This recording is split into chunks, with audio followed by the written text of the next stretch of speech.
Salut à tous. On est toujours dans le chapitre primitive et intégrale et je vais faire dans cette vidéo l'exercice que vous voyez à l'écran. C'est le numéro 106 de la page 211 du livre Déclic TS. Vous pouvez mettre sur pause et essayer de faire cet exercice tout seul et ensuite reprendre le mode lecture pour avoir la correction. Ou vous pouvez faire question par question. Donc j'y vais, on a une fonction f définie sur 0,1 par cette expression. On a en dessous une intégrale, c'est l'intégrale de f de x dx entre 0 et 1. Cette intégrale s'appelle i. Première question, on nous demande d'étudier les variations de f sur 0,1. Bon, cette question n'a pas de difficulté notable. La fonction est dérivable ici sur 0,1. Je vais donc la dériver, étudier son signe et en déduire les variations. Donc on y va. Cette fonction se présente sous forme d'un quotient. Donc je vais utiliser la formule u'v moins uv' sur v carré. Donc j'y vais. Donc u', la dérivée de e de x, c'est e de x. V, voilà, moins u fois v', c'est-à-dire la dérivée de 1 plus x, ça fait 1. Je vais mettre 0 plus 1 si vraiment je détaille, sur v carré. Voilà. Allez, je développe le numérateur, je simplifie. Une fois que j'ai développé et simplifié, il ne reste plus que x, e de x. Je vous laisse détailler les calculs. Le signe maintenant, puisque x est entre 0 et 1, ça c'est positif. Puisque c'est entre 0 et 1, e de x est toujours strictement positif. Le dénominateur est positif, même strictement, ici. Du coup, par quotient, la dérivée, elle est positive. Elle s'annule quand x vaut 0. J'en déduis donc que la fonction est croissante. Donc, premier résultat, la fonction f est croissante sur 0,1. Autre remarque, c'est pas noté dans les questions, on ne nous le demande pas, mais je vais quand même le dire. Pour tout x appartenant à 0,1, f de x est positif, facile de le démontrer. E de x est positif et 1 plus x est positif aussi, c'est plus grand que 1. Deuxième question. Pour tout entier n plus grand ou égal à 1, on pose deux suites qui se présentent sous forme de somme. Donc on a une somme Sn et une somme Tn. Question 2a, on nous demande de démontrer une double inégalité. Alors, avant de faire la question 2a, je vais faire un petit rappel sur l'utilisation du symbole sigma, puisque là, ils utilisent le symbole sigma dans l'énoncé pour présenter ces sommes. Donc, je fais un petit rappel. Je vous rappelle, sans jeu de mots d'ailleurs, que le symbole sigma, c'est-à-dire ce symbole-là, il représente une somme en maths. On désigne une somme par le symbole sigma. Alors ça se manipule de la manière suivante. Je vais détailler la première somme Sn. Donc Sn qui est égal à somme pour k allant de 0 à n-1 de f de k sur n. Pour bien comprendre à quoi correspond cette somme, je vais l'écrire avec trois petits points. Voilà. Et pour l'écrire, c'est pas bien compliqué. Vous allez remplacer k par 0 par le premier indice que vous voyez ici. C'est 0. Donc vous remplacez k par 0 dans f de k sur n et vous écrivez. Ça fait donc f de 0 sur n. Plus, puisque c'est une somme. Et maintenant, vous remplacez k par 1. Ça fait donc f de 1 sur n. Plus, puis vous remplacez k par 2. Et vous continuez comme ça. Donc f de 2 sur n, plus, je vais mettre trois petits points parce que je ne peux pas écrire tous les termes, donc trois petits points, plus, et vous finissez par remplacer k par l'indice qui se trouve tout en haut, ici. Donc vous remplacez k par n-1 et vous écrivez tel quel, ça fait f de n-1 sur n. Voilà, la somme qui est écrite avec le symbole sigma, elle correspond à toute cette somme-là. Je répète, vous remplacez k par l'indice qui se trouve tout en bas, ici c'est 0, puis ensuite vous remplacez k par 1, k par 2, et vous écrivez à chaque fois, pour finir en remplaçant k par l'indice qui se trouve en haut. Alors, dans le supérieur, vous utiliserez exclusivement le symbole sigma. Voilà, les symboles 3 petits points, je les utilise parce que l'avantage des 3 petits points, c'est que c'est plus facile à comprendre.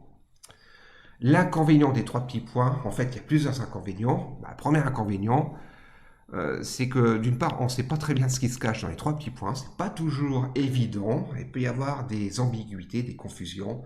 Et on peut même, avec ces 3 petits points, s'amener à des absurdités. Donc, le symbole sigma est beaucoup plus rigoureux. Et au niveau des règles de calcul, c'est beaucoup plus efficace. La deuxième somme, Tn, je la fais aussi pour voir si vous avez bien compris. Donc C, si j'écris l'énoncé, c'est la somme pour k allant de 1 à n de f de k sur n. C'est pas tout à fait pareil, hein. Vous voyez, les indices ne sont pas les mêmes. Donc si vous m'avez compris, il faut donc commencer par remplacer k par 1. Je commence par ce nombre-là, je remplace k par 1 et j'écris le terme. Ça fait donc f de 1 sur n. Plus, cette fois-ci, je remplace k par 2. Puis k par 3. Puis je continue, donc 3 petits points. Et je vais remplacer k par le dernier indice, c'est-à-dire celui qui se trouve tout en haut. Ça fait donc f de n sur n. Voilà, et je laisse le calcul, je ne mets pas f de 1 tout de suite, pour bien comprendre le principe. Voilà. Alors, je n'ai pas encore commencé la question 2a. Je vais garder les écritures de Sn et Tn pour la suite. On y va pour la question 2a. Je grossis. On veut donc justifier, je veux plutôt dire démontrer ici. Démontrer, on sera plus rigoureux, plus précis. On va démontrer que pour tout entier k de 0 à n-1, on a la double inégalité que vous voyez ici. Donc on a une intégrale de f de x dx entre k sur n et k plus 1 sur n qui est entre deux nombres. Alors ce que je peux faire, la question 2a, je ne vais pas rédiger dans cette vidéo, sinon ça va vraiment prendre trop de temps. Je vais vraiment vous montrer le fond. Je vous laisserai mettre la forme. Mais si je devais rédiger, je mettrais déjà soit n un entier plus grand que 1, donc soit n un entier non nul, et soit k, un entier entre 0 et n-1. Ou pour tout k, peu importe, soit k, un entier entre 0 et n-1. Voilà.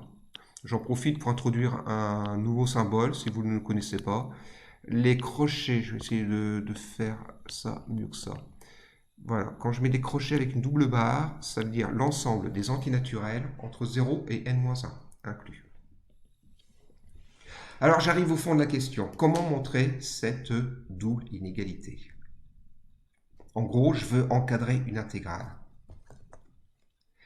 Eh bien, une méthode qui marche bien, ce serait d'encadrer déjà f de x et ensuite d'intégrer les membres de cette double inégalité. Je vous rappelle que quand vous avez f de x qui est entre deux autres fonctions, je mets h de x ici et g de x ici, eh bien, vous avez le droit de tout intégrer en gardant les mêmes bornes évidemment. Vous avez le droit d'écrire ça, c'est une propriété de l'intégrale. Eh bien, je vais utiliser ça. Voilà. Autre chose, je veux encadrer toujours une intégrale. Il faut penser aussi à une propriété, à un théorème, devrais-je dire, qui a un nom.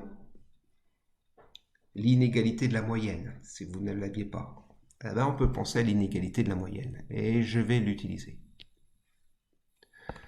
Alors, on y va. Si x est entre k sur n et k plus 1 sur n. Je vais d'ailleurs marquer ça.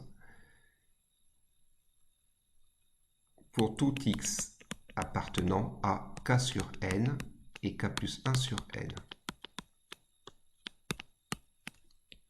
C'est-à-dire si on a ça.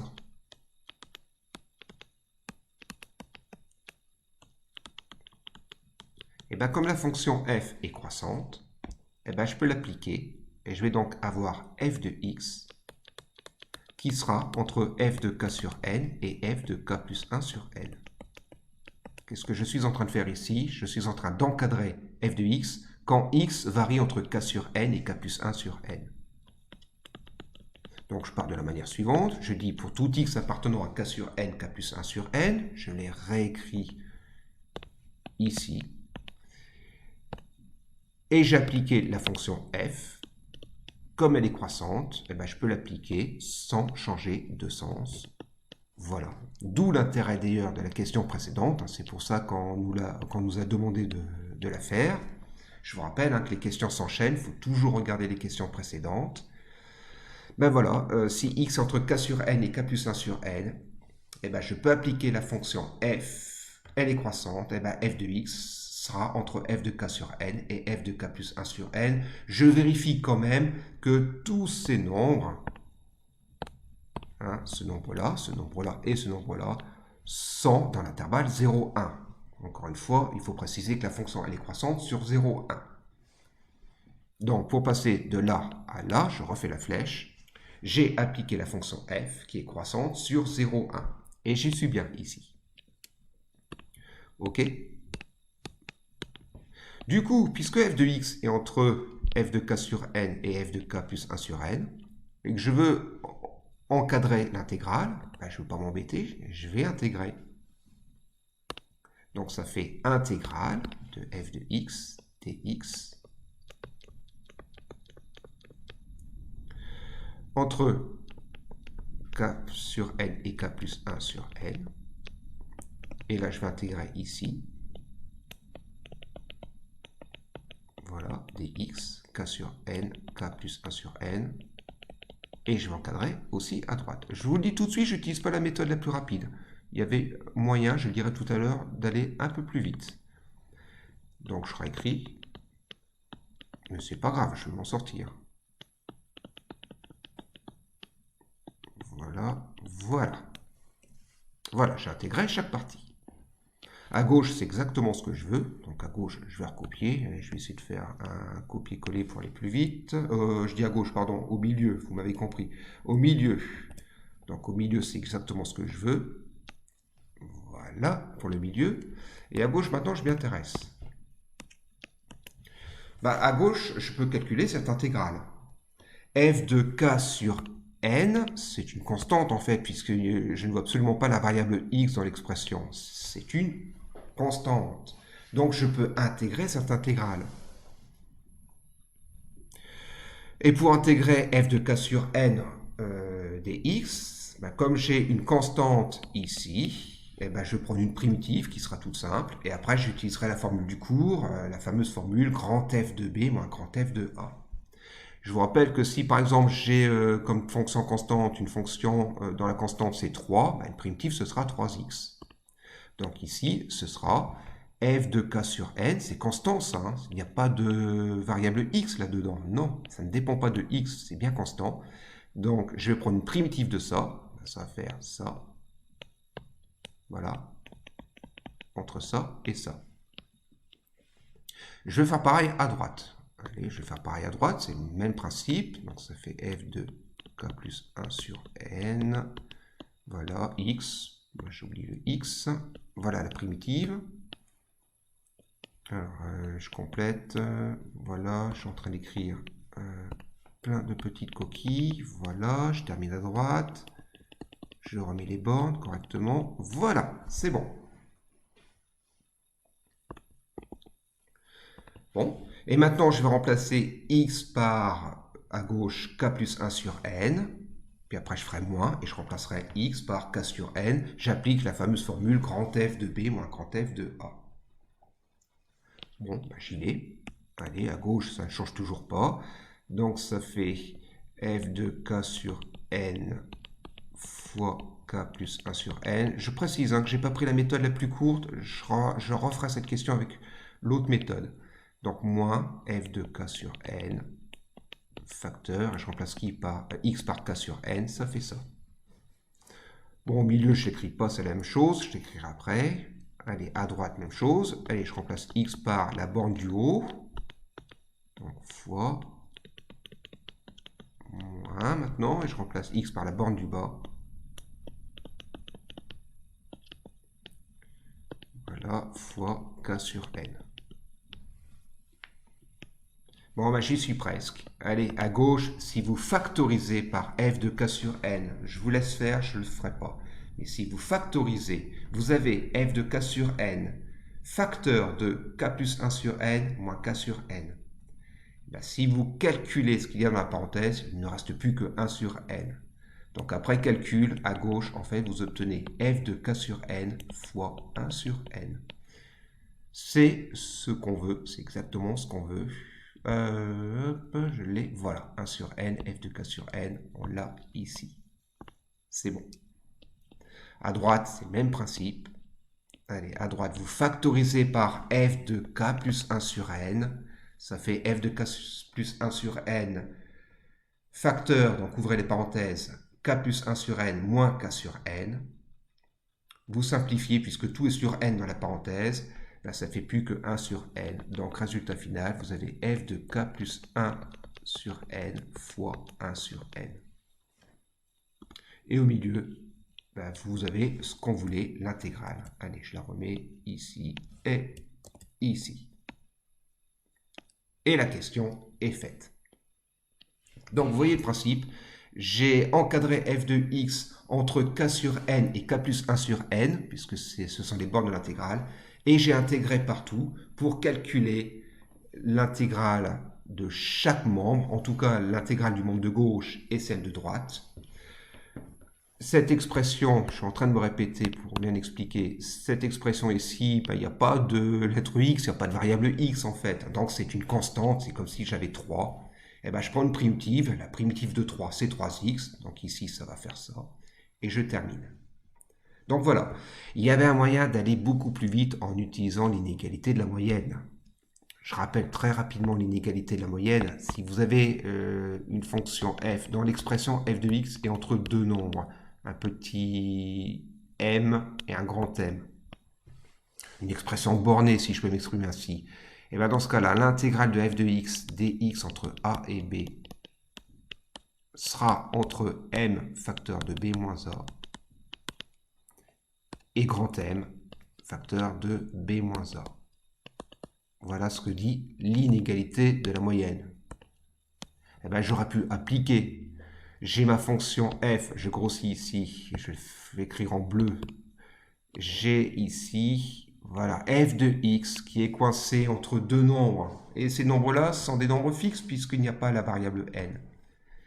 Eh bien, je peux très bien appliquer l'inégalité de la moyenne pour dire que l'intégrale sera entre, à gauche, f de k sur n, facteur de b moins a, et mon b moins a, c'est quoi? C'est k plus 1 sur n, moins k sur n. Voilà. Là, intégrale de f de x, je n'écris pas tout, hein, c'est la même chose. Et si vous calculez ça, bah, vous retrouvez 1 sur n. Voilà, on aurait pu aller un peu plus vite avec l'inégalité de la moyenne. Mais les deux méthodes sont valables.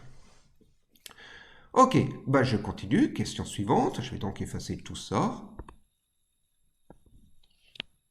M'inspirer de ce résultat pour faire les questions suivantes. Alors, bah, je vous montre la question si vous ne la voyez pas. Donc, question suivante. En déduire que I est entre 1 sur n fois Sn et 1 sur n fois Tn. Voilà la question de B. Je vais encadrer cette double inégalité, on l'a démontré. Il faut en déduire la suivante. I, je rappelle, c'est l'intégrale entre 0 et 1 de f de x dx. Alors, il y a le mot en déduire. Hein. Vous voyez le mot en déduire. Allez, tout de suite, il faut regarder là où les questions précédentes. C'est pas une obligation stricte, mais enfin, c'est une aide. C'est vivement conseillé. Pratiquement obligatoire. Bon, en tout cas, vivement conseillé. Bon, il faut s'intéresser à Sn. Alors Sn, c'est la somme des f de k sur n pour k allant de 0 à n-1. Je remets ma somme. Hein, je l'ai remis cette somme avec 3 petits points.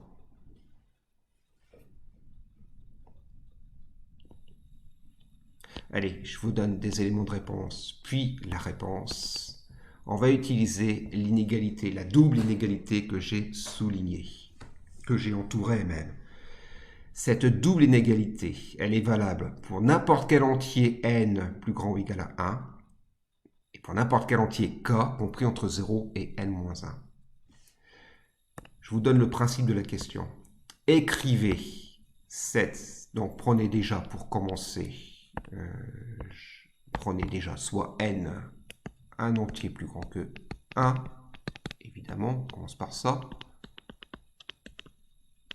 Et vous allez écrire cette inégalité en remplaçant k par 0, puisque cette inégalité, cette double inégalité est valable pour n'importe quel entier k de 0 à n-1.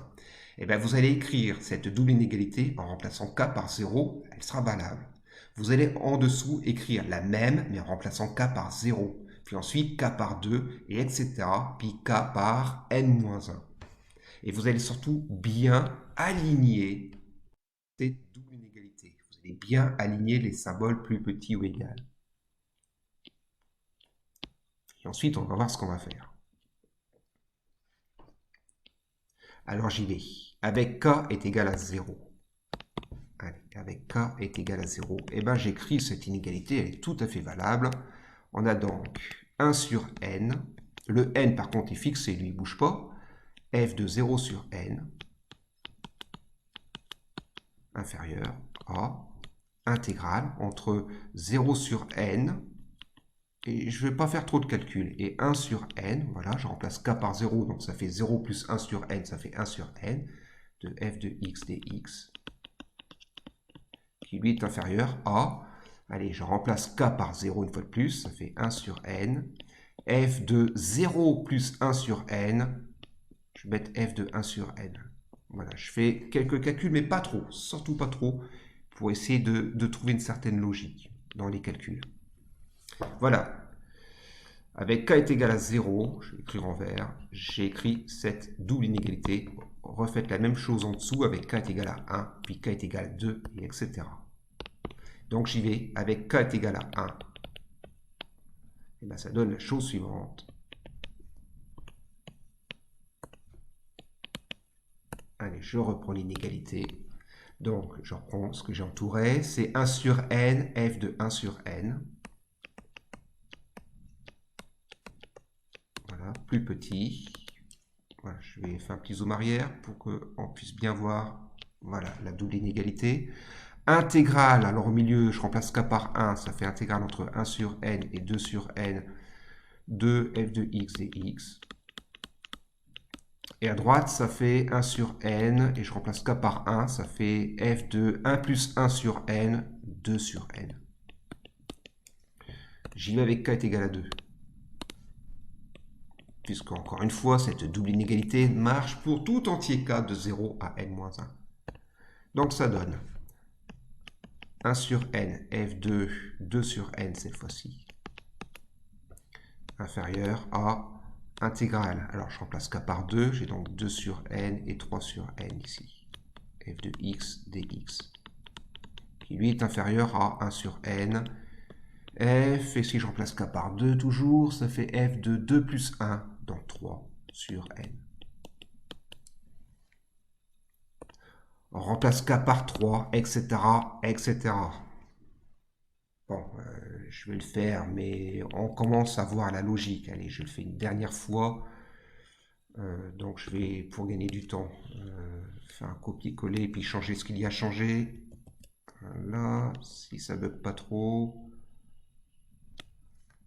Voilà, remplacer k par 3. Donc, ce qui change, si je remplace k par 3, allez, toc toc. Donc, ça va faire 1 sur n, f de 3 sur n. Donc là, ça change, c'est 3 sur n. Donc, ça va être l'intégrale au milieu de 3 sur n, 4 sur n. Et puis à droite, quand je remplace k par 3. Donc ce qui change, c'est le 3 sur n. Ça va faire 3 plus 1 sur n, donc 4 sur n. Voilà. Bon, là, je mets 3 petits points parce que je ne peux pas tout faire. Et bien, je vais mettre 3 petits points ici. Donc, je vais mettre un petit tiret ici, un petit tiret ici. Et je vais remplacer k par la dernière valeur possible. C'est-à-dire, d'après l'énoncé, il faut que je remplace k par n-1. Voilà, puisque c'est valable pour tout k allant de 0 à n-1. Et bien, je remplace k par n-1. On y va. Donc, quand je remplace k par n-1, eh ben, ça me donne la dernière ligne.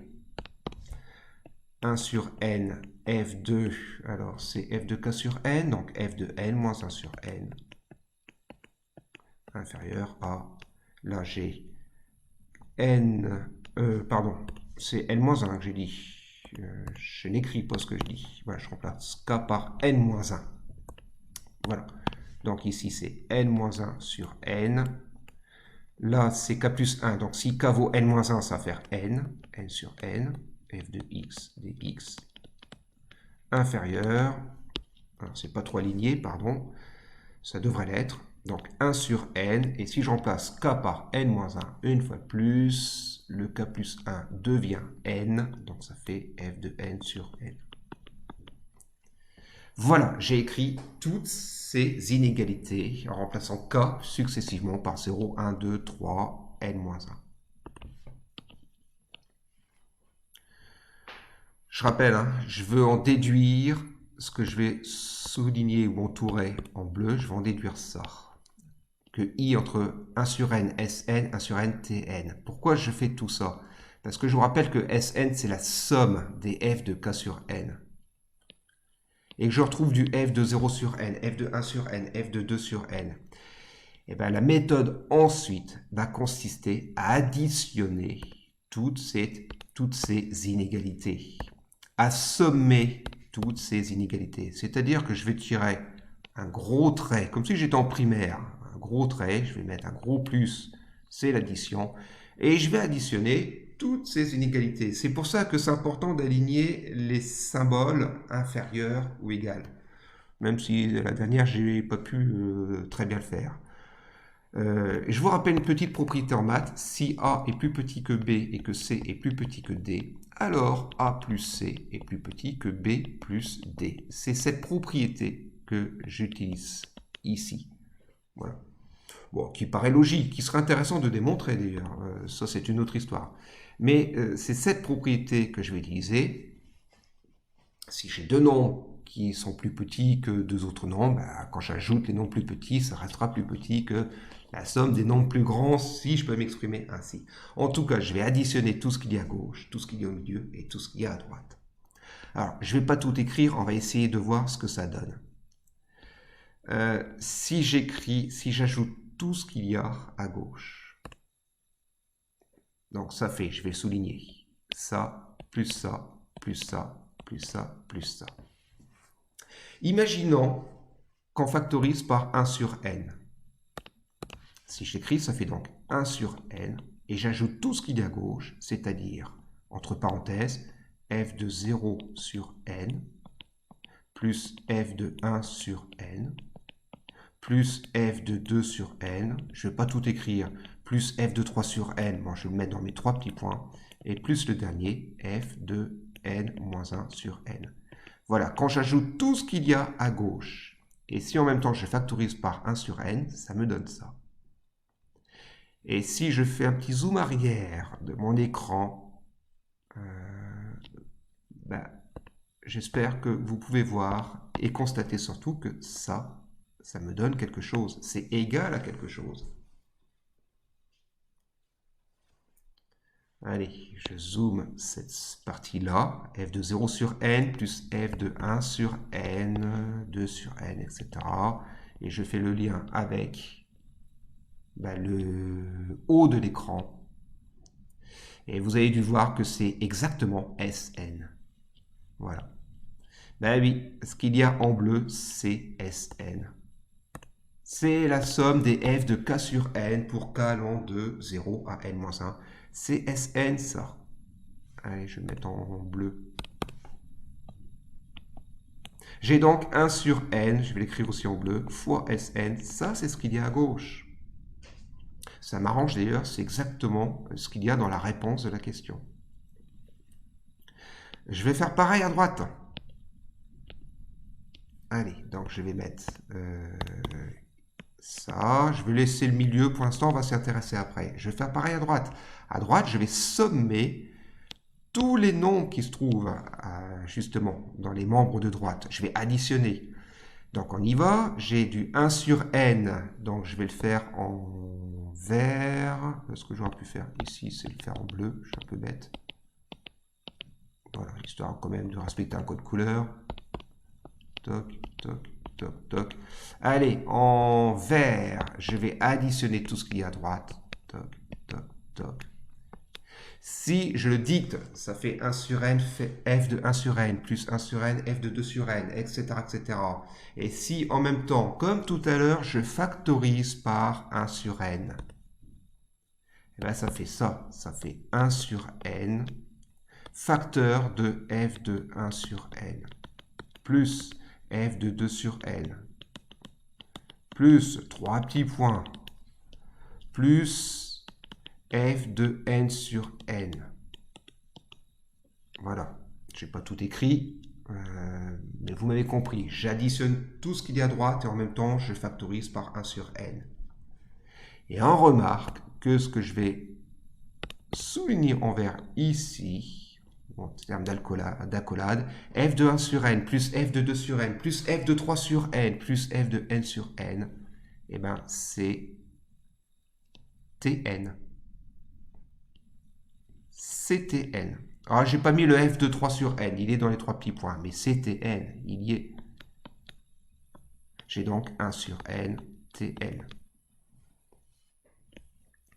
Voilà. Donc, ben, ce que j'ai au milieu est entre 1 sur n Sn et 1 sur n Tn. Voilà. Allez, si vous n'êtes pas satisfait, je vais remettre le f de 3 sur n, mais là, je perds du temps. Voilà, plus 3 petits points, plus le dernier, f de n sur n. Voilà. Alors maintenant, je m'intéresse à ce qu'il y a au milieu. Alors au milieu, ben, c'est la somme de toutes les intégrales, donc c'est intégrale entre 0 sur n et 1 sur n de f de x et x, plus intégrale entre 1 sur n, 2 sur n, etc. etc. C'est lent à écrire. Je vais l'écrire à côté au milieu et en rouge. Mais je ne vais pas tout écrire parce que ça va être lent. Si j'ajoute tout, ça fait quoi? Ça fait intégrale entre 0 sur n et 1 sur n de f de x dx. Plus intégrale entre 1 sur n et 2 sur n. Je fais ça là. Voilà. De f de x dx toujours. Plus, je vais essayer de bien l'écrire. Voilà. Plus intégrale entre 2 sur n et 3 sur n, plus intégrale entre 3 sur n et 4 sur n,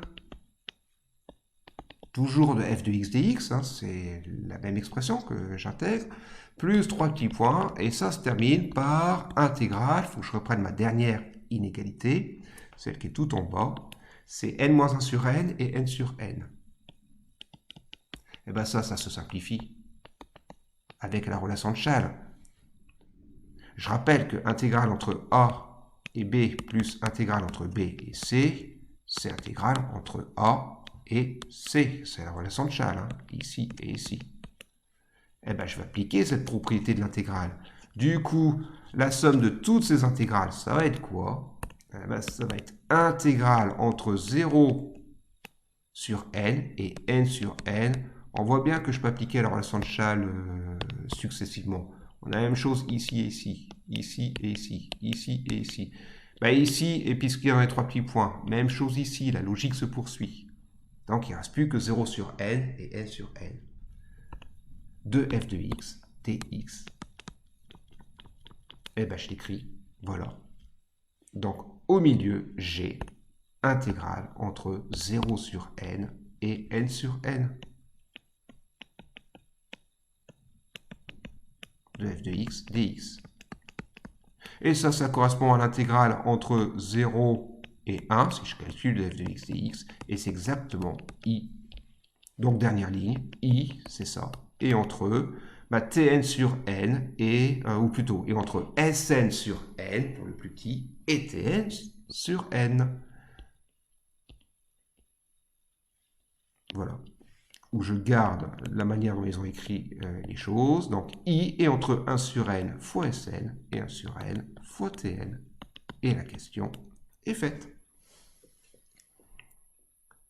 Voilà, donc par le biais de cette question, je montre une nouvelle méthode.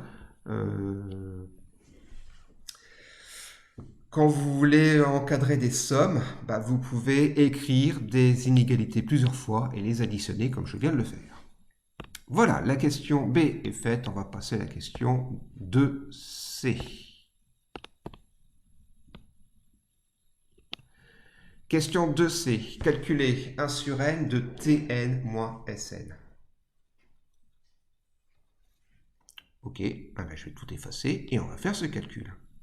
Donc allez, je vous laisse faire cette question en attendant que j'efface tout ce qui a été fait précédemment.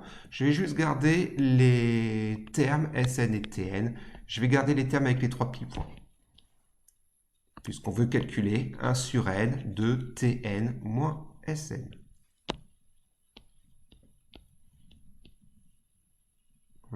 Voilà, là c'est propre. Alors on y va. Allez, question C. 2C. Allez, 1 sur n, entre parenthèses de Tn moins Sn, va être égal à 1 sur n, entre parenthèses, et je vais remplacer Tn et Sn par leurs expressions. Je vais mettre des crochets parce que ça va être des grandes parenthèses en fait. Alors Tn, je l'ai. Donc je peux soit utiliser cette forme-là, ou alors la forme avec 3 petits points. Je vais faire avec les 3 petits points. Même si elle est un peu moins rigoureuse, même si elle peut parfois prêter à confusion, voire amener des absurdités, on n'est pas encore tout à fait dans l'enseignement supérieur, allez, je vais utiliser les 3 petits points, elle sera plus compréhensible. Donc ça fait f de 1 sur n, je remplace tn, plus f de 2 sur n, plus f de 3 sur n, et puis je suis un peu bête, j'aurais pu faire un copier-coller, plus 3 petits points, et le dernier, f de n sur n.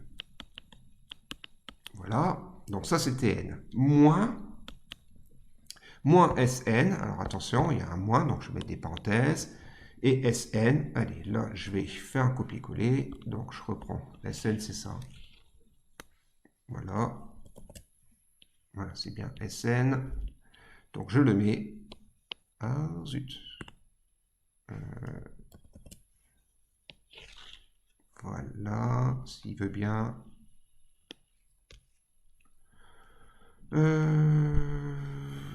Je recommence. Voilà, là c'est bien Sn. Allez, je ferme ma petite parenthèse rouge et mon crochet. Et je fais un zoom arrière. Voilà mon expression. Elle est grande mon expression.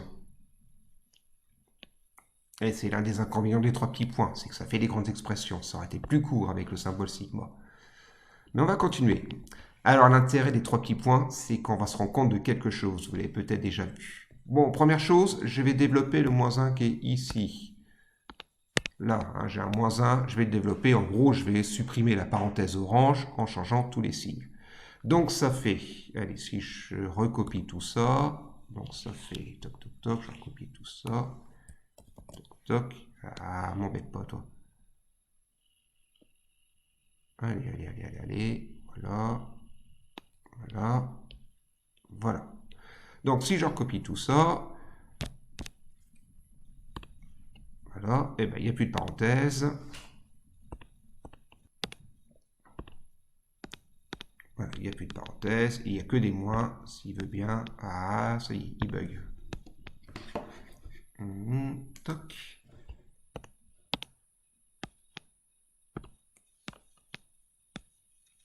Voilà.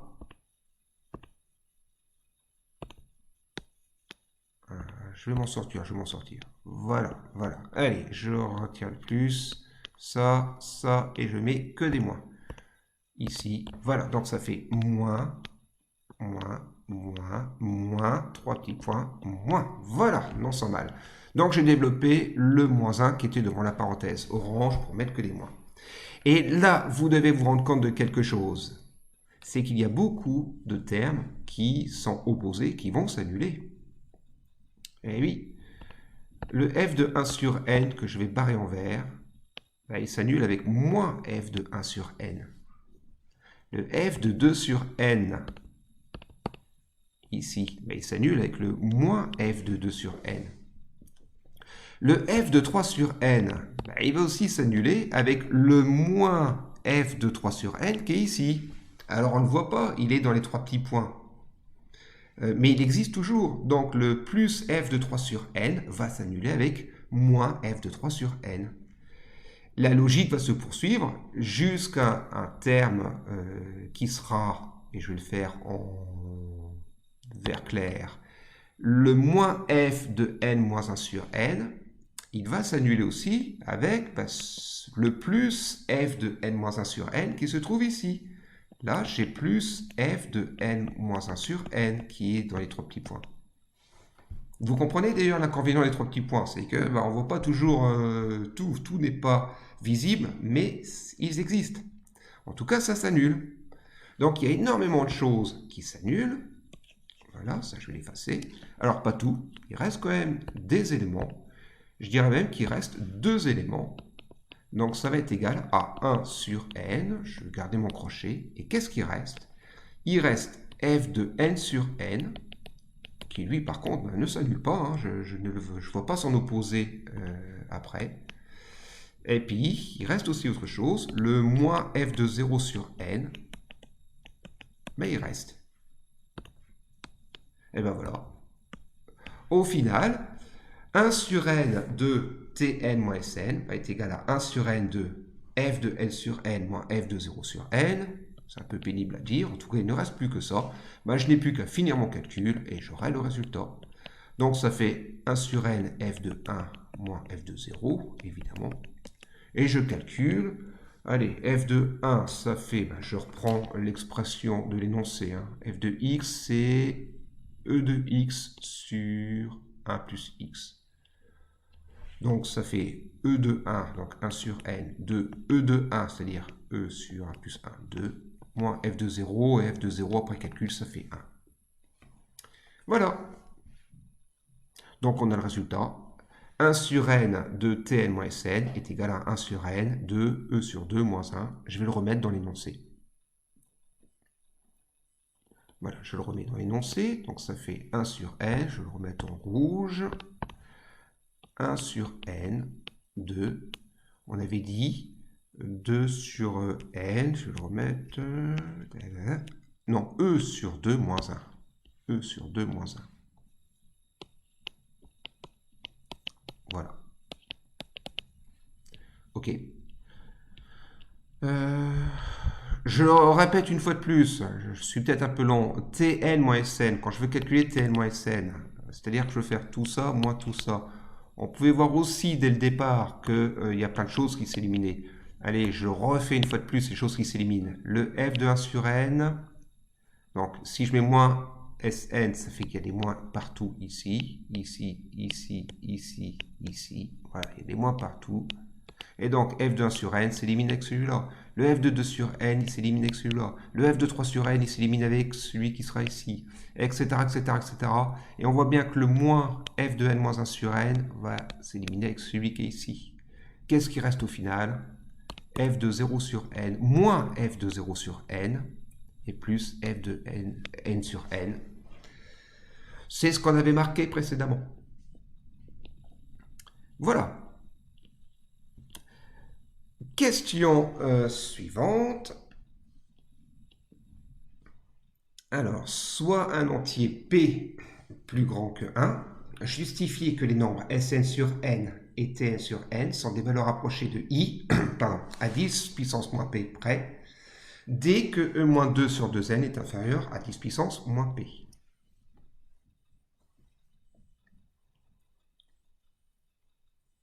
Je vous laisse quelques secondes pour réfléchir. En attendant, je vais afficher la suite de l'exercice que j'avais malencontreusement effacé. On y va.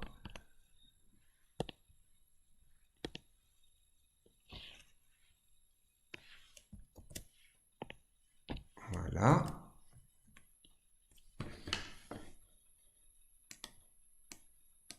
Allez, hop, allez, on fait cette question.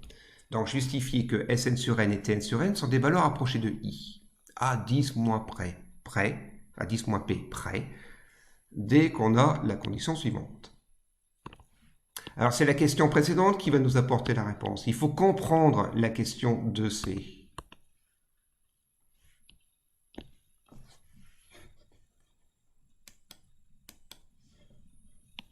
Et j'ai mon stylo qui bug. Dans une vidéo, ça le fait mal. Alors, j'y vais. La question 2c, on va l'écrire un peu différemment la question 2c. On a marqué que 1 sur n tn moins sn est égal à 1 sur n de e sur 2 moins 1. La question 2c, eh ben, je peux dire que tn sur n, si je développe tn sur n moins sn sur n, est égal à 1 sur n facteur de e sur 2 moins 1. Mais si je mets tout sur le même dénominateur, ça fait e moins 2 sur 2. Voilà, si je reprends la question 2c en développant et en mettant e sur 2 moins 1 sur le même dénominateur, ça me donne ça. En d'autres termes, tn sur n moins sn sur n est égal à e moins 2 sur 2n. Et là, on voit déjà un premier élément intéressant, c'est qu'on a la même chose ici et ici. Ok. Alors maintenant, on va regarder aussi la question 2b, puisqu'on nous parle du nombre i. Donc, je vais garder à gauche ce point et je vais mettre à droite autre chose.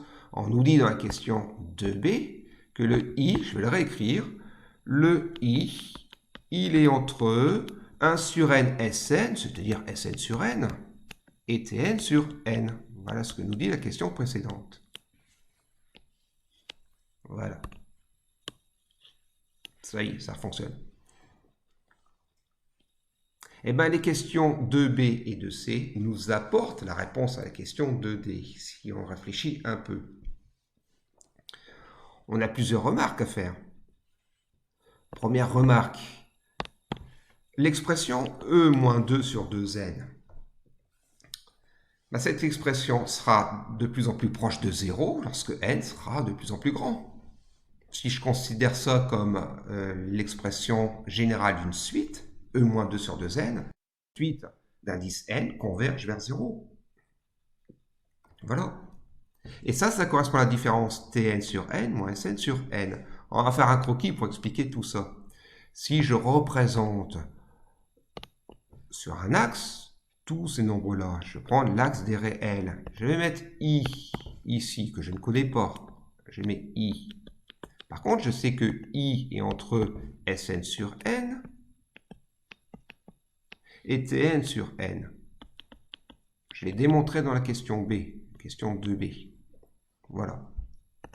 Et on nous dit que l'écart qu'il y a, ben, l'écart c'est la différence, l'écart qu'il y a entre Sn sur n et Tn sur n, c'est-à-dire la différence Tn sur n moins Sn sur n, c'est e moins 2 sur 2n. On l'a calculé ça. Et je viens de dire que plus n est grand, et plus e moins 2 sur 2n se rapproche de 0. Par quotient, on parle de limite ici. Alors concrètement, qu'est-ce que ça veut dire si je regarde mon croquis? Ben, j'en conclus que le nombre i est coincé entre deux expressions qui dépendent de n, et qui vont se rapprocher l'une vers l'autre de plus en plus lorsque n va être de plus en plus grand. Les nombres Sn sur n et Tn sur n, ils vont se rapprocher quand n va être de plus en plus grand. Ils vont se rapprocher l'un vers l'autre, et ils vont donc se rapprocher aussi de i, puisque i, quoi qu'il arrive, est coincé entre ces deux nombres-là. Donc, ce que je vais expliquer, c'est que plus n est grand, plus la flèche verte ici elle va être petite. Plus n est grand, plus la flèche verte va être petite, puisqu'on a vu que ça converge vers 0. remplacer n par 1000, remplacer n par 10 000, le résultat de e-2 sur 2n va être de plus en plus petit. Donc, plus la flèche va être petite, et donc plus les nombres Sn sur n et Tn sur n vont se rapprocher, d'où mes petites flèches roses ici. Et comme i est coincé entre ces deux nombres-là, tout va se regrouper. On peut donc en déduire que plus n sera grand, et plus les nombres Sn sur n et Tn sur n seront proches de i, et proches aussi entre eux. Ce seront donc des valeurs approchées, de plus en plus précises au fur et à mesure que n grandit. D'où, si on précise un peu les choses, on a la question D. Si e-2 sur 2n est inférieur à 10 puissance moins p, je l'écris ici, donc si e-2 sur 2n est inférieur à 10 puissance moins p, ça veut dire que la longueur de la flèche verte, elle sera inférieure à 10 puissance moins p, si je peux l'exprimer ainsi. Ça veut dire que la différence entre les deux nombres, Tn sur n et Sn sur n, sera inférieure à 10 puissance moins p. Donc, que la différence ou l'écart qu'il y aura entre i et Sn sur n, qui elle sera évidemment encore plus petite, elle sera inférieure à 10 puissance moins p. Voilà, puisque le trait bleu que je viens de surligner est évidemment plus petit que la flèche verte. Comme la longueur de la flèche verte sera inférieure à 10 puissance moins p, la longueur de la flèche bleue le sera aussi. En conclusion, soit un entier p plus grand que 1, Sn sur n et Tn sur n, ce seront bien des valeurs rapprochées de i à 10 puissance moins p dès que e-2 sur 2n sera inférieur à 10 puissance moins p. Car, et je me répète, si e-2 sur 2n est inférieur à 10 puissance moins p, l'écart qu'il y aura entre Sn sur n et i, ou l'écart qu'il y aura entre Tn sur n et i, sera inférieur à 10 puissance moins p. Donc ce seront bien des valeurs approchées à 10 puissance moins p. Voilà. Un croquis, quelquefois, vaut mieux qu'un long discours. Ok, alors la suite de l'exercice, je vous montre. Voilà, j'ai recopié l'énoncé, je vais le mettre en dessous. Voilà, ici. On propose l'algorithme suivant. Voilà, vous l'avez à l'écran. Donc voilà l'algorithme suivant. Quel est le résultat final affiché par cet algorithme? On ne veut pas un nombre, En gros, on veut savoir ce que calcule l'algorithme.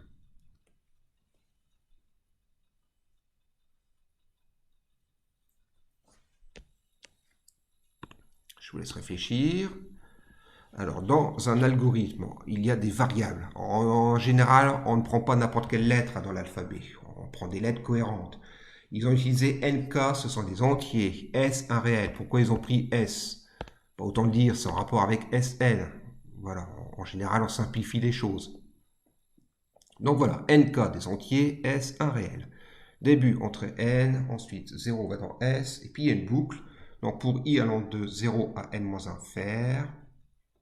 Ok, afficher S sur N. Allez, je décortique rapidement ce que fait ces deux boucles. Donc au début, S est égal à 0. Ok. Ensuite, on va rajouter, donc on va faire une boucle. L'indice K va successivement prendre les valeurs 0, 1, 2, 3, 4 jusqu'à N-1. Et cette instruction-là, on va la faire un certain nombre de fois. Donc pour commencer, on remplace K par 0 et on va rentrer dans S. Donc la valeur précédente de S, c'est-à-dire 0, plus f de 0 sur n. Voilà. Une fois que j'ai fait une première fois la boucle, quand k vaut 0, ça me fait ça.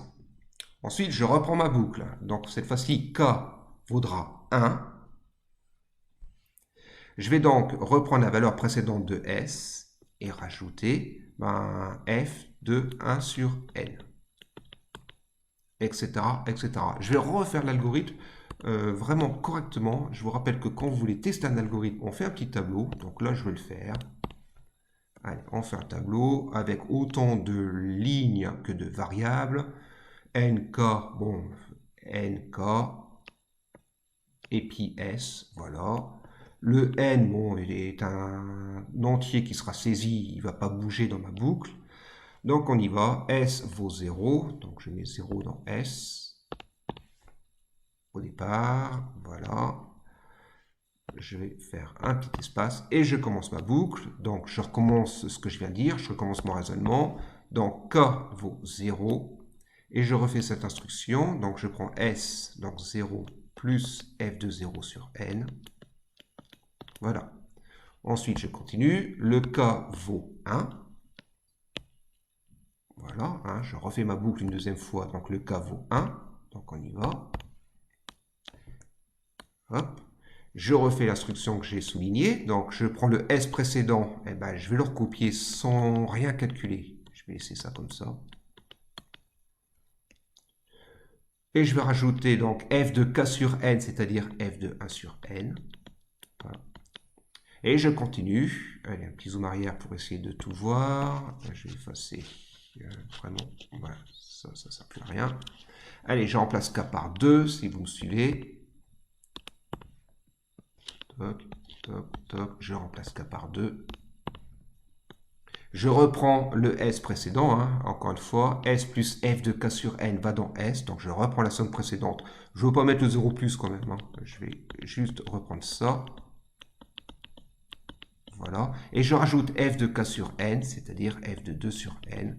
Et je continue comme ça, alors ça va être long, je vais mettre des petits points aussi. Donc je prolonge mon tableau. Voilà, et je mets 3 petits points. Encore, voilà, je vais mettre 3 petits points. Donc, pour k est égal à 3, 4, etc. Jusqu'à k est égal à n-1, puisque c'est marqué pour k allant de 0 à n-1. Donc, il faut aller jusqu'à n-1. Donc, je mets n-1. Je reprends la somme précédente. Donc, elle est f de 0 sur n plus f de 1 sur n plus f de 2 sur n. Et puis j'essaye de voir le lien, la logique, donc 3 petits points évidemment. Il y aura f de 3 sur n, f de 4 sur n. Et ça va s'arrêter où? Ben, ça va s'arrêter à n-1 sur n. Voilà. Bon alors, comment voir où est-ce que ça s'arrête? Il faut éviter ce genre d'erreur. Allez, essayez d'identifier les indices. Voilà. J'ai 1, 1, 2, 2, donc du coup, comme j'ai n-1 ici, ça s'arrête à n-1. Voilà. Ma boucle est faite. Dernière question, afficher S divisé par N. OK. Bon, alors, j'ai traîné ici, mais en gros, que fait cet algorithme? Ben, elle calcule tout simplement S indice N. Hein, la boucle ici a pour but de calculer S indice N. On se rend compte que ce nombre-là, c'est S indice N. Si je reprends en haut, je ne l'ai pas effacé. Voilà, S indice n, c'est f de 0 sur n plus f de 1 sur n plus jusqu'à n-1. Donc, l'algorithme calcule, grâce à la boucle S indice n, et affiche le résultat S indice n sur n. L'algorithme termine par une division. Voilà. Alors, si je reprends la question précédente, voilà, vous les avez en haut, c'est important. Ben, l'algorithme, c'est pas son but? De calculer tout simplement Sn sur n. Voilà ce que fait l'algorithme. L'algorithme calcule ça. Ah, zut.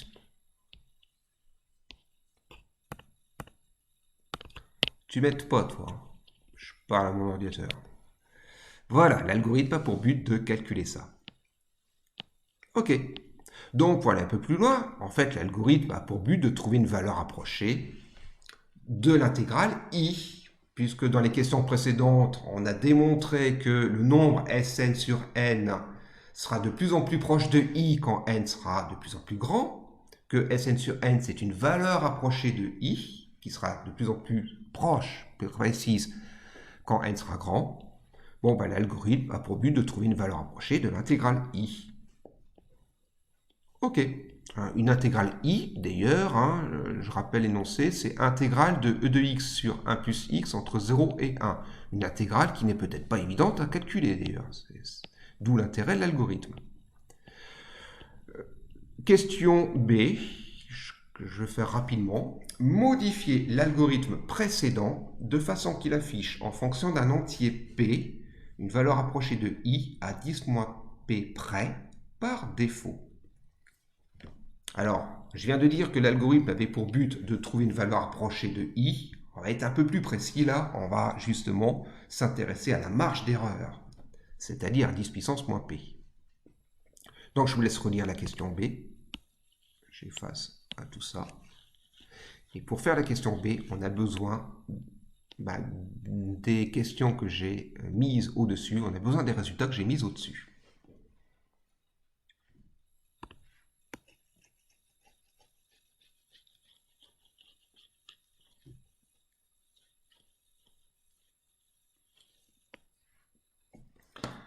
Donc l'algorithme en l'état, il demande un nombre entier à l'utilisateur, un nombre n, et il va calculer Sn sur n, qui serait une valeur approchée de i, plus ou moins grossière. Évidemment, si l'utilisateur a bien compris le truc, il ne va pas remplacer n par 1. Si jamais je programme l'algorithme et si je teste mon programme, je ne veux pas le tester en remplaçant n par 1. Non, ni n par 2, ni n par 3. Je vais remplacer n par un grand nombre, puisque je viens de dire que plus n est grand, plus Sn sur n sera proche de i. Il faut donc tester l'algorithme avec n est égal à 10 000, 100 000, 1 million si je pouvais. Bon, mais là, dans la question B, on va changer un peu les choses. Ce n'est pas l'utilisateur qui va rentrer n. En fait, l'utilisateur, il va rentrer la marge d'erreur qu'il souhaite. Voilà, c'est bien pour ça qu'il est marqué. Modifier l'algorithme précédent de façon qu'il affiche en fonction d'un entier P une valeur approchée de I. Donc la première modif que je vais faire dans l'algorithme, ça va être non plus entrer N ici, mais entrer P. Voilà. L'utilisateur ici, il va rentrer la marge d'erreur. Je suis l'utilisateur, moi je veux, en parlant à l'algorithme, que tu me donnes une valeur approchée de I, mais à 10 moins 7 près. Je veux que tu sois précis à 10 moins 7 près. C'est-à-dire, je veux que l'écart entre la vraie valeur de i, la valeur exacte, et la valeur approchée que tu vas me donner ne dépasse pas 10 puissance moins 7. Je vais donc rentrer P. Donc P, ça correspondra à mon 10 puissance moins P. P, ça correspondra à ma précision. Si je rentre 7, ça veut dire que je veux une précision d'ordre 10 puissance moins 7. Donc que le segment bleu, ici, l'écart ne dépasse pas 10 puissance moins 7. Et je veux que l'algorithme me donne une valeur approchée de i avec une précision de 10 puissance moins 7. Voilà ce que doit faire l'algorithme. Donc, premier changement, c'est plus n, p. Évidemment, il va y avoir d'autres changements. Alors, il y a plusieurs manières de modifier cet algorithme. Je vous en propose une, peut-être la plus judicieuse. Et c'est la manière qui va utiliser nos calculs précédents. C'est pour ça que j'ai laissé tous les calculs au tableau, tous les calculs utiles.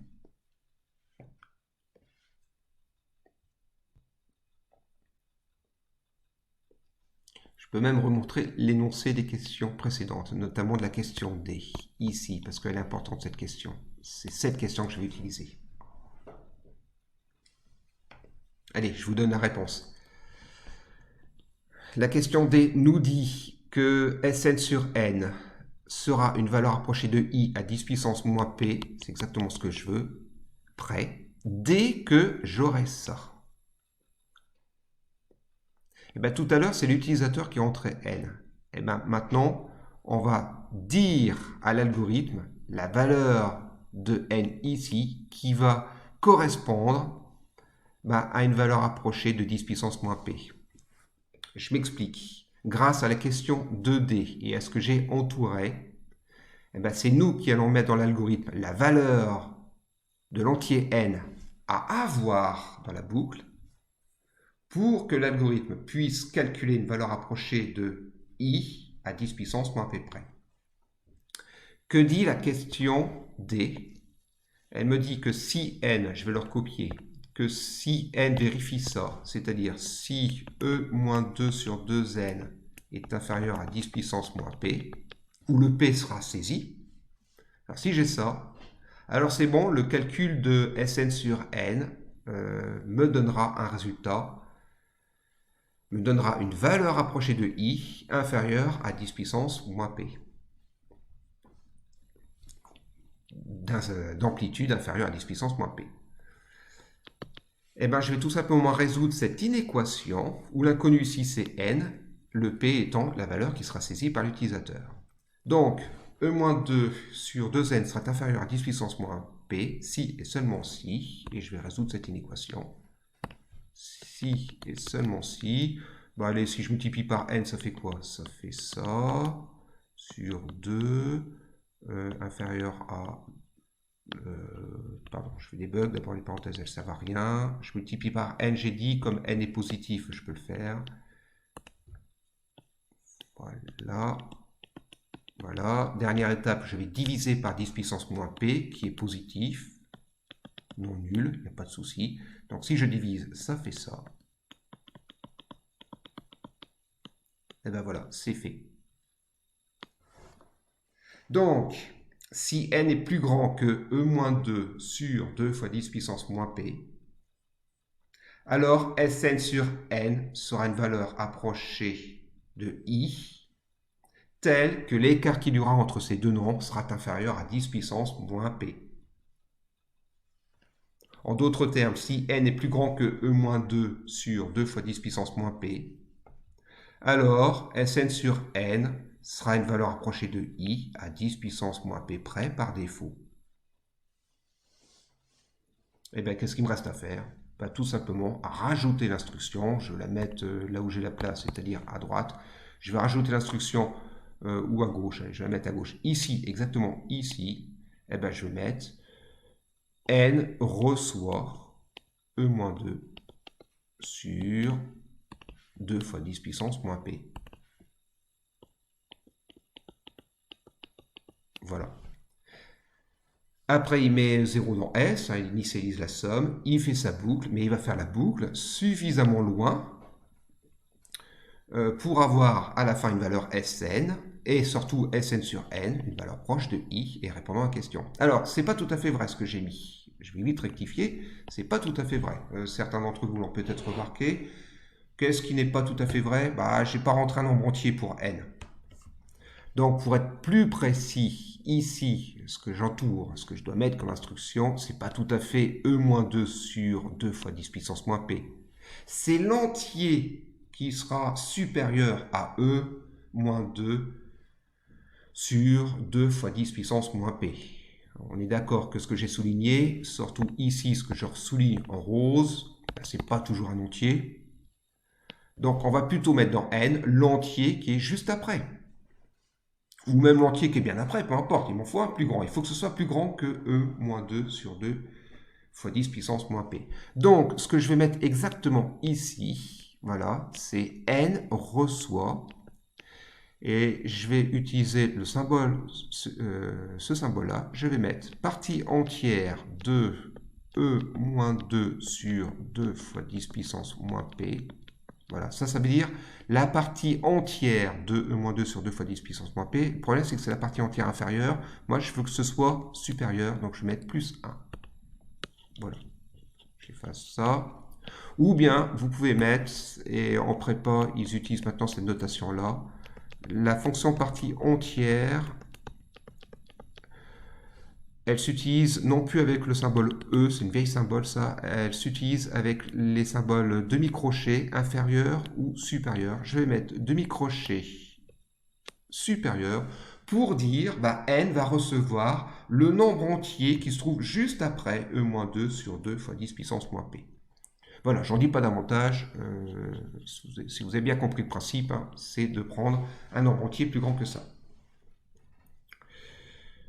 Voilà, bon, dernière question. À l'aide d'un logiciel de calcul, on a obtenu le résultat suivant. Quand n vaut 100, Sn vaut 112, 36, etc. etc. Donner une valeur approchée de i à 0,001 près. Évidemment, plus n est grand, plus Sn, ou plutôt plus le résultat qui m'intéresse se rapproche de i. Alors, le problème, c'est qu'ils ont calculé Sn, c'est Sn sur n, nous, qu'il faudrait avoir. Donc, je ne vous fais pas cette question, je vous montre juste le principe. Donc, c'est incomplet. Il faudrait calculer ou rajouter une ligne et calculer Sn sur n. Voilà. Puisque la valeur approchée de l'intégrale, c'est pas Sn, c'est Sn sur n. Donc, vous calculez Sn sur n pour chaque colonne. Voilà. Et vous voyez la colonne qui correspond à une valeur approchée à 10 puissance 0,01 près. C'est-à-dire ici, avec P est égal à 3. Oui, 0,001, c'est 10 puissance moins 3. Donc en fait, la question C, dans cette question, ils ont testé l'algorithme avec P est égal à 3. Bon, bah, je vous finis pas, vous de finir.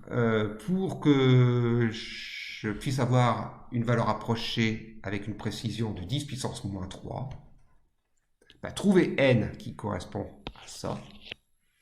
Voilà, c'est-à-dire ici plutôt ici, ou bah, je l'ai effacé, je suis bête, donc à gauche. Voilà, trouvez le n qui correspond à ça, et vous aurez la bonne colonne. Allez, on peut essayer de le faire, si vous voulez un résultat. Donc, je calcule E-2, allez, E-2, divisé par, je vais refaire le calcul parce que je l'ai plus sous les yeux, 2 fois 10 puissance moins 3, 0,01.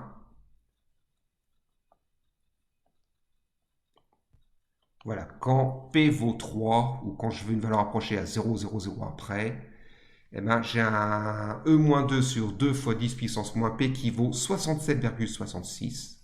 Donc on va prendre n est égal à 68. Voilà, on va prendre n qui est égal à 68. J'aurai une valeur approchée à 0,001 près. Évidemment, si je prends n est égal à 5000, c'est bon. Dans le doute, prenez 5000. Voilà pour cet exercice. Une petite chose, il y a encore plein de choses à dire hein, sur cet exercice. On pourra encore en parler pendant longtemps. Mais je terminerai quand même par ça pour clore la vidéo. Vous avez bien repéré derrière ça la méthode qui est utilisée pour trouver une valeur approchée d'intégrale. En tout cas, si vous ne l'avez pas déjà repéré, ben, je vous l'ai dit. C'était la méthode des rectangles ici. Donc on aurait pu faire un croquis. Mais se cacher dans cet exercice, la méthode des rectangles, je vous rappelle, c'est une méthode qui a pour but de trouver une valeur approchée ou un encadrement, ou de faire un encadrement d'une intégrale. Voilà.